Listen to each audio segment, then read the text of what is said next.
In today's video, I'll show you how to change text size on X or Twitter in the mobile app. Let's get into the method. Unfortunately, currently only iPhone allows you to change the size within the app itself. I'll show you this first, and then the method for Android. Open the app and then tap on your profile icon in the top left corner.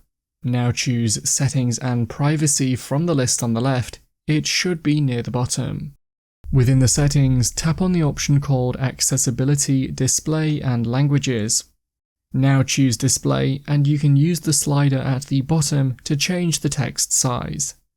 If you're on Android, you need to change the text size for your entire device, so open the main Settings app on your phone and tap into the search option and type in text size or font size and tap on this from the results. You might now need to tap on it again to get to the correct page, but now you should be able to adjust the size on this page. That's how to change text size on X or Twitter in the mobile app.